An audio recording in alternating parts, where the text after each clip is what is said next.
All right, welcome back. Day 3. All right, so let's see how we knocking them down. This should be relatively smooth for you. You should be starting to feel where we're going with this. Very simple, short, impactful nuggets, right, that you are stacking on top of all of the learning that you've already had. So this is very important. So I'm glad that you were able to make yourself back. And listen, even if you miss a day or so, you just go ahead and go back and watch them all at once. So even though your videos will come one day at a time, they will remain there once they are there. All right. So far we talked about the emotional willpower, right? Being able to resist those urges.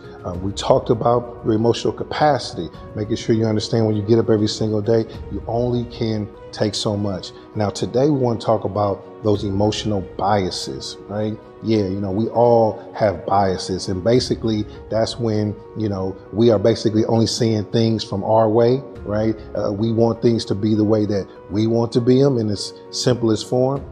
And I say emotional biases because we have a strong feeling about it, right? So I want to tell you about 3 particular biases that you should look out for on a day-to-day basis. And so number 1, this first bias comes from, and you should have picked this up in one of your presentations, right? When we talk about your projection bias, right? And your projection bias is usually activated when you see something you don't like and you want to speak on it, and you wonder why it's a struggle for you to use your willpower. Well, that's because you have a strong belief, right? So you are projecting your biases onto the next person. So when you see somebody do something that you wouldn't do, when you hear somebody say something that you wouldn't say, it automatically messes with gives you an inner conflict, right? And so you're ready to respond, you're ready to react. And that's where that emotional willpower comes in at. But I want you to pay attention to that projection bias. When we're practicing emotional intelligence and we are embedding ourselves in this emotional wellness, I want you to always remember, the soonest something rubs you the wrong way, I want you to practice to stop looking at and saying, this person made me mad, or this situation rubs you the wrong way. And I want you to start asking yourself, why does that bother me in the first place? So projection bias. Confirmation bias is when you take a situation that happens to you and then you go call people that you know pretty much subliminally, right? Or either you consciously or unconsciously realize this, but you'll call somebody so that you can tell them what you just went through because you know they're probably gonna side with you, right? That's confirmation bias, right? You went to talk to somebody who's more than likely going to agree with you. The challenge with that is, what if you were wrong in a situation? What if you didn't see the whole thing? What if there was something you could have improved on? Well, if somebody you trust and respect validates that, then you're probably not going to be able to see the opportunity to improve in that situation, right? So that's why you want to be mindful with the confirmation bias. I'm not saying you don't go to folks, because we all need to hear from different people, but make sure that you're not going to your cousin that always ride with you, you know what I'm saying, no matter what, or somebody who can't see any wrong with you. You want to make sure you have people on your team that can help you see that new perspective, okay? And the last one is your status quo bias, right? And this is if you're somebody who just do not like things to change. You need everything to be the way that it's always been. And if you're one of those people, then I know the minute you see change, the minute something is changing, right, you start to feel a certain kind of way. Why? Because you would prefer that it's not changed. You would prefer that there will be there's no flexibility, there's no adjustment. This is how it's supposed to be, so this is how it is.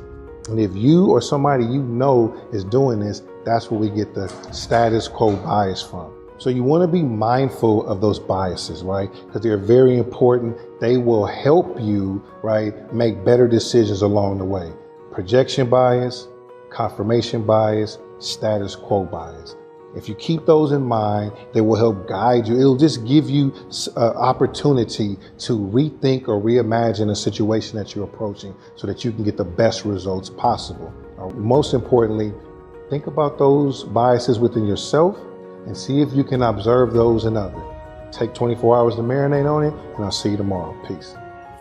Third day participating in DB Bedford's 30 Days to Emotional Wellness program.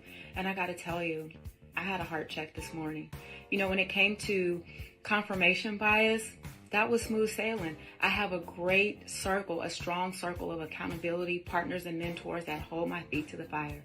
And when it came to status quo bias, that was smooth sailing for me too, because, you know, I look forward to change. I get excited about change and I embrace change. But when it came to projection bias, that's where the heart check came in.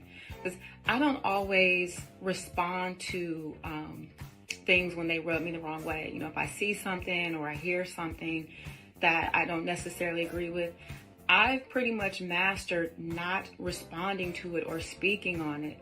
But the fact that I had the thought anyway, I realize I need to deal with that. Why do I think and feel the way that I think and feel? You know, is it because of a past experience? Is it because of ignorance, a lack of knowledge, or something that has absolutely nothing to do with what I'm seeing or hearing? So I can't congratulate myself or pat myself on the shoulder simply because I'm not allowing what I'm thinking to exit my mouth. I need to do a better job of challenging myself around what my thoughts, beliefs, and feelings are. So that's my homework for today and just moving forward in life. You know, I really want to become a better person, not just for myself, but for everyone that's around me and everyone that I'm connected to. So DB, thank you for that. I'm going to keep sharing this with you guys. I hope that you are benefiting from this program the same way that I am. But I hope that you check it out for yourself because I think that you'll be incredibly blessed. Have a great day in the meantime. Get out and get some sunshine and tell somebody that you love them.